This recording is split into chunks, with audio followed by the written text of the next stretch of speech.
Hello मेरे प्यारे साथियों, कैसे हैं आप लोग। आई होप कि आप लोग मस्त होंगे, स्वस्थ होंगे और खा पी के बिल्कुल जबरदस्त होंगे।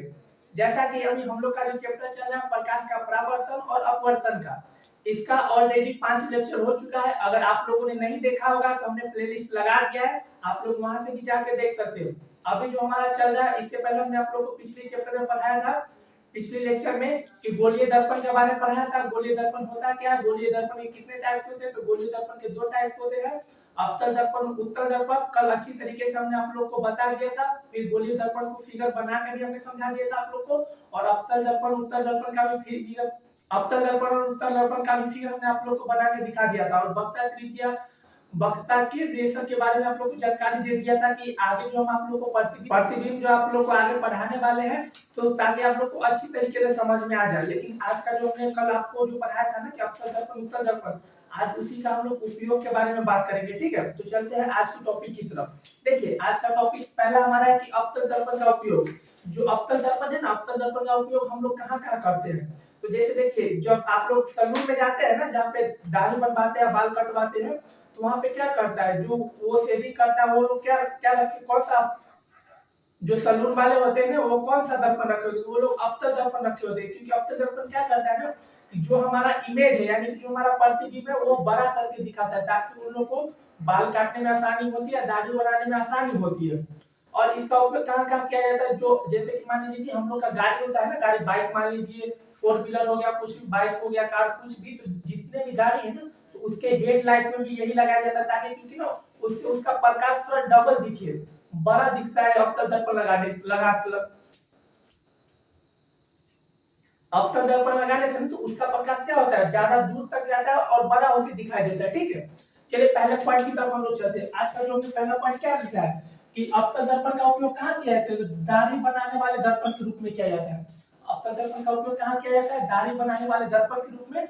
दाढ़ी बनाने वाले दर्पण के रूप में क्यों किया जाता है, क्योंकि जो अवतल दर्पण होता है ना, उसमें कोई भी आदमी हो, इंसान हो या कोई पदार्थ हो, तो उसका इमेज बड़ा करके दिखाता है। जैसे मान लीजिए कि हमारे ये इमेज है, अगर वही अवतल दर्पण के सामने हम लोग खड़े होंगे ना, तो थोड़ा फेस हम लोग का डबल दिखेगा, बॉडी डबल दिखेगा, इसलिए किया जाता है। ठीक है, अगला हमने क्या लिखा था कि जो गाड़ियों का हेडलाइट है, हमने अभी अभी आप लोगों को समझाया कि जो गाड़ियों का हेडलाइट होता है ना, तो गाड़ियों के हेडलाइट में अवतल दर्पण क्यों लगाया जाता है, उत्तल दर्पण क्यों नहीं लगाया जाता है। देखिए, जो उत्तल दर्पण है ना, उत्तल दर्पण क्या करता है, उत्तल दर्पण में जो कोई वस्तु है ना, तो उसका इमेज छोटा दिखाता है, यानी कि जो उसका प्रतिबिंब होता है वो छोटा करके दिखाता है। लेकिन इसका सेम अपोजिट क्या होता है अवतल दर्पण में, कि जो वस्तु का प्रतिबिंब होगा ना, वो बड़ा करके दिखाता है। इसलिए गाड़ियों के हेडलाइट में लगाया जाता है, ताकि जो गाड़ी का प्रकाश हो, लाइट हो, ज्यादा दूर तक जाए और ज्यादा दूर तक फैलता है इससे। ठीक है, अगला पॉइंट की तरफ चलते हैं। अगला पॉइंट हमने क्या लिखा है कि जो सड़क के किनारे लगने वाले स्ट्रीट लाइट होते हैं। देखिए, मान लीजिए जैसे आप लोग सड़क पे जाते हैं ना, रोड पे, कोई हाईवे है, तो हाईवे पे जो ऊपर लाइट लगा होता है ना, खंबे में लगा हुआ लाइट होता है, उसी को हम लोग स्ट्रीट लाइट बोलते हैं। स्ट्रीट लाइट में क्यों लगाया जाता है, क्योंकि देखिए लाइट तो होता छोटा है, लेकिन उसमें अवतल दर्पण लगाया जाता है, क्योंकि जब वो लाइट जलेगा ना, यानी जब लाइट को जलाएंगे तो फैलता है लाइट दूर में।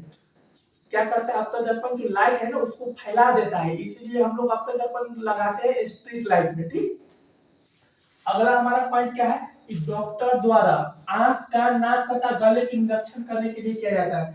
क्या करता है अवतल, और देखिए, जो डॉक्टर होता है ना, तो डॉक्टर आंख, कान, नाक और गले की जांच में कौन सा दर्पण का उपयोग करता है, तो लोग अवतल दर्पण का उपयोग करता है। क्योंकि मान लीजिए कि अगर देखिए हमारे नाक में कोई दिक्कत आ गया, या मान लीजिए हमारे कान में कोई घाव हो गया, ठीक, तो वो दिखेगा छोटा, अगर उत्तल दर्पण में देखेंगे तो नहीं दिखेगा।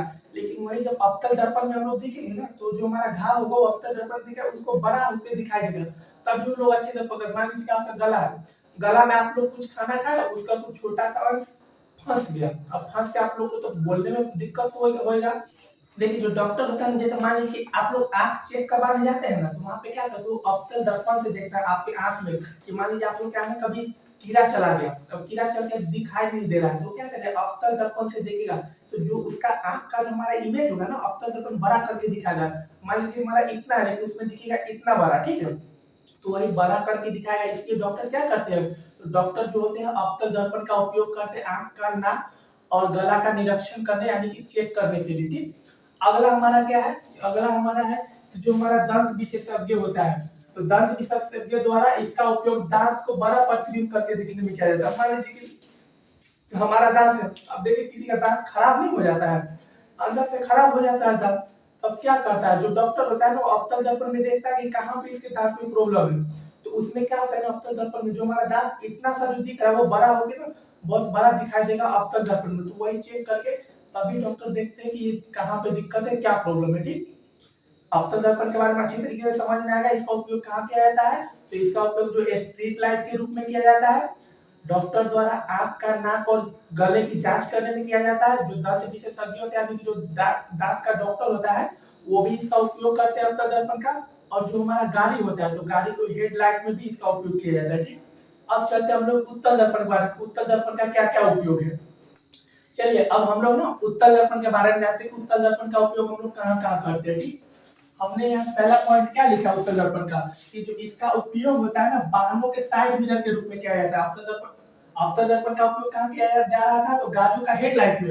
और जो उत्तल दर्पण का उपयोग कहाँ पे किया जा रहा है, तो वाहनों के साइड मिरर के रूप में। देखिए जो हमारा गाड़ी होता है ना, मान लीजिए बाइक है या कोई फोर व्हीलर है यानी कि कार है, तो उसका जो साइड मिरर यानी जो आईना लगा हुआ रहता है ना साइड में, उसमें किया जाता है। क्यों किया जाता है, क्योंकि जो उत्तल दर्पण होता है ना, वो इमेज को छोटा करके दिखाता है, तो इसलिए ताकि मान लीजिए आप लोग गाड़ी चला रहे हैं आगे, अब पीछे से कोई गाड़ी आ रहा है तो वो कुछ दूर तक का गाड़ी दिखाएगा, जो दूर से अगर कोई दूसरा बाइक आ रहा है ना, तो उसका इमेज छोटा करके दिखाता है, ताकि हम लोग को आगे चल के अगर कहीं साइड में पास लेना हो तब हम लोग जो आईना में देख के ना और देख लेंगे और साइड हो जाएंगे। ठीक, तो क्या किया जाता है, उत्तल दर्पण का उपयोग गाड़ियों के साइड मिरर में भी किया जाता है। अगला हमारा पॉइंट क्या है कि जो सड़कों पर लगे सिग्नल होता है ना, सिग्नल के रूप में किया जाता है। देखते हैं ना जब आप लोग जाते हैं मार्केट जाते हैं रोड पे, तो रोड पे क्या होता है, सिग्नल लगा हुआ आता है, रेड लाइट और ग्रीन लाइट या फिर येलो लाइट, तो उसमें जो वो सिग्नल होता है ना, उसमें भी हम लोग उत्तल दर्पण का उपयोग करते हैं। ठीक है, अगला हमने क्या लिखा है कि सुरक्षा की दृष्टि से नए एटीएम मशीन में, ये पॉइंट बहुत ही नया है, ये पॉइंट कोई भी टीचर अभी तक नहीं बताया, जो भी एजुकेटर है आप लोग को यूट्यूब पे भी नहीं मिलेगा, लेकिन बहुत इंपॉर्टेंट है ये। जो क्या है ना, जो नया नया एटीएम मशीन लगता है ना, तो नया एटीएम मशीन में उत्तल दर्पण लगाया जाता है। क्यों पता है, क्योंकि मान लीजिए आप लोग आगे जो पिन डाल रहे हैं, देखिए जो अभी का नया एटीएम मशीन आता है ना, उसमें अवतल दर्पण लगाया जाता है। क्यों पता है कि जब आगे आप लोग पैसा निकालेंगे ना, तो आपका जो नया एटीएम मशीन लगा है उसमें उत्तल दर्पण लगाया, जो पीछे अगर कोई इंसान आ रहा है जो आपका मान लीजिए आपका पैसा चोरी करना चाहता है, छीनना चाहता है, या फिर आपका पिन देखना चाहता है, ठीक है, तो क्या करता है कि जो दूर से आता हुआ जो आदमी दिख रहा है या कोई इंसान आ रहा है ना, तो वो आपको आगे नया एटीएम मशीन में दिखा देता है। ये पॉइंट बिल्कुल नया है, हमारे हिसाब से अभी तक किसी एजुकेटर ने ये पॉइंट नहीं बताया होगा, लेकिन आपका भाई है ना यहाँ पे, आप लोग हमारे से पढ़ रहे तो आप लोग को क्लास में भी याद कराएंगे और नया नया पॉइंट पढ़ाएंगे और अपना अपने तरीके से पढ़ाएंगे। किताब की एक भी भाषा हम लोग यूज नहीं करते। देखिए जो अपना भाषा होता है ना, वो यूज करने से क्या होता है, हमारा दिमाग जल्दी याद करता है उस बात को, वो जल्दी हमारे दिमाग में देर तक रहता है, बहुत दिनों तक रहता है। अगर किताबी आप रट्टा मारेंगे, आज तो रट्टा मारिए एक वीक तक याद रहेगा, ज्यादा से ज्यादा एक मंथ तक याद रहेगा, लेकिन अगले मंथ तो आप लोग भूल जाएंगे। इसलिए अपनी भाषा में समझिएगा और अपनी भाषा में लिखने का ट्राई कीजिएगा, ठीक है। तो जो उत्तल दर्पण होता है उसका उपयोग कहाँ किया जाता है, तो नए एटीएम मशीन होता है उसमें किया जाता है। अब देखिए हमारा अगला पॉइंट क्या है, इसका इस्तेमाल होता है ना धूप के चश्मे तथा अवर्तक चश्मे में किया जाता है। देखिए जो हम लोग सन ग्लासेस लगाते हैं ना, सन ग्लासेस, तो उसमें क्या होता है, उसमें उत्तल दर्पण लगाया हुआ रहता है, ठीक, क्योंकि वो वस्तु को प्रतिबिंब छोटा करके दिखाता है, ताकि मान लीजिए कि अगर मान लीजिए कि अवतल दर्पण का उपयोग करते हैं, अब क्या अवतल दर्पण का उपयोग करते चश्मा में, तो क्या करता है प्रतिबिंब बड़ा करके दिखाता। अब मान लीजिए कि सामने से गाड़ी आ रहा है तो हम लोग को क्या लगेगा, गाड़ी तो हमारे पास आ गया, एक्सीडेंट हो जाता है उसके चक्कर में, इसलिए उसमें क्या उत्तल दर्पण का उपयोग किया जाता है। ठीक है, आप लोग को इतना बात अच्छे से समझ में आ गया होगा कि अवतल दर्पण और उत्तल दर्पण का क्या क्या उपयोग है। अब आगे हम लोग पढ़ेंगे कि जो अवतल दर्पण है और उत्तल दर्पण में अंतर क्या होता है। ठीक है, चलिए तो पिछला हमने पढ़ लिया था कि अवतल और उत्तल दर्पण का उपयोग करना पढ़ लिया था। अभी जो ये है ना वीवीआई क्वेश्चन है, आप लोग अच्छे से समझ लीजिएगा, क्योंकि समझ लेंगे आप लोग को याद हो जाएगा, क्योंकि हमने अपनी भाषा में ये सारे सब को लिखा है। ठीक है, इसको अच्छे समझिएगा, वीवीआई क्वेश्चन है, हर बार एग्जाम में पूछे जाते हैं, इस बार भी पूछे जाएंगे, ये मेरा गारंटी है। आप लोग रख के लिख के रख लीजिए कि आप लोग बाद में बोले कि हाँ सर नहीं आया, लेकिन ये आएगा क्वेश्चन, ठीक है, इसलिए आप लोग इसको अच्छी तरीके से समझ लेंगे। देखिए जो अवतल दर्पण उत्तल दर्पण में अंतर क्या होता है, कि क्या डिफरेंस इन दोनों के बीच में, तो ठीक है हम लोग पॉइंट वाइज समझते हैं इन लोग को, तो पॉइंट वाइज हम लोग इसको समझते हैं। ठीक, हमने पहला पॉइंट क्या लिखा है कि इसको अभी अपसारी दर्पण भी कहते हैं। देखिए जो हमारा अवतल दर्पण होता है ना, उसको हम लोग अपसारी दर्पण भी कहते हैं। ठीक, और जो हमारा उत्तल दर्पण होता है तो उत्तल दर्पण को हम लोग क्या करते थे, जो हमारा उत्तल दर्पण होता है ना उसको हम लोग अभिसारी दर्पण कहते हैं। पहला पॉइंट जो है ना, ये सब हल्का हल्का पॉइंट है, वो हमने आप लोग को लिखा दे कि जो भी इजी पॉइंट है उसको लिखा देते हैं ताकि आप लोग को अच्छे से याद रहेगा, ठीक है। तो जो अवतल दर्पण है, अवतल दर्पण हम लोग क्या कहेंगे, तो अवसारी दर्पण कहेंगे। और जो हमारा उत्तल दर्पण है, तो उत्तल दर्पण को क्या कहते हैं, तो उत्तल दर्पण को हम लोग अभिसारी दर्पण कहते हैं। देखिए हमारा दूसरा पॉइंट क्या है कि जो इसका परावर्तक सतह होता है ना वो धंसा हुआ होता है। हमने कल की वीडियो में भी आप लोग को बताया था कि जो हमारा अवतल दर्पण होगा ना तो उसका परावर्तक सतह कैसा होता है, धंसा हुआ होता है। जैसे देखिए ये मान लीजिए कि ये हमारा क्या है, अवतल दर्पण है, तो जो अवतल दर्पण है ये हमारा परावर्तक सतह है, ठीक है। तो अवतल दर्पण का जो परावर्तक सतह कैसा है, अंदर की तरफ धंसा हुआ है, ठीक। तो सेम जो क्या जो अवतल दर्पण होता है ना हमारा, तो उसका परावर्तक सतह धंसा हुआ होता है। और इसका उल्टा किसमें होता है, तो उत्तल दर्पण में। जो उत्तल दर्पण होता है इसका परावर्तक सतह कैसा होता है, उभरा हुआ होता है, यानी कि ऊपर की तरफ होता है। जैसे देखिए ये हमारा उभरा हुआ है, तो ये हमारा क्या है, उत्तल दर्पण है। ये अंदर की तरफ पेंट क्या हुआ रहेगा, कलर क्या हुआ रहेगा, और बाहर की तरफ उभरा हुआ रहेगा। सीधा याद रखिए, देखिए अ से अवतल, ध से धंसा हुआ, ठीक है। उ से उत्तल, उ से उभरा हुआ। तो जो हमारा अवतल दर्पण कैसा रहेगा, अंदर की तरफ धंसा हुआ रहेगा। जो उत्तल दर्पण है वो बाहर की तरफ उठा हुआ रहेगा, यानी कि उभरा हुआ रहेगा, ठीक है।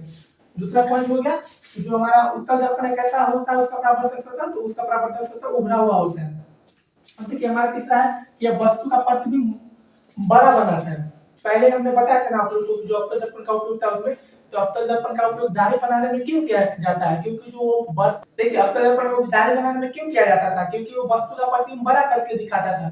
तो यही हमारा पहला अंतर। तीसरा अंतर क्या था कि जो अवतल दर्पण क्या करता है ना, वस्तु का जो प्रतिबिंब होता है ना वो बड़ा करके दिखाता है। और उत्तल दर्पण में क्या होता है कि वस्तु का प्रतिबिंब छोटा करके बनाता है। तो जो उत्तल दर्पण में वस्तु का प्रतिबिंब छोटा बनाता था, इसीलिए हम लोग क्या करते थे, तो जो गाड़ी का हमारा साइड मिरर है उसमें हम लोग उत्तल दर्पण का उपयोग करते हैं, ठीक है। अब अगला हमारा पॉइंट क्या है कि जो इसमें प्रतिबिंब है ना, वास्तविक और आभासी दोनों प्रतिबिंब बनाते हैं। जो हमारा उत्तल दर्पण है ना, मैक्सिमम केस में हमेशा वास्तविक बनाता है प्रतिबिंब, ठीक है।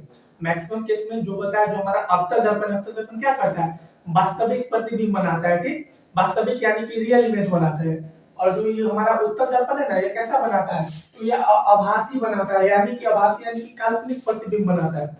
जो हमारा अवतल दर्पण होता है वस्तु का प्रतिबिंब कैसा बनाता है, बड़ा बनाता है और वास्तविक बनाता है। और उत्तल दर्पण क्या करता है, वस्तु का प्रतिबिंब छोटा बनाता है।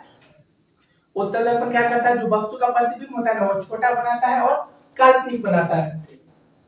अब देखिए जो हम जैसे हमने इसका उपयोग लिखा था ना, वैसा इसका जो इन दोनों के बीच हमारा क्या था, डिफरेंस करना था, यानी कि अंतर निकालना था।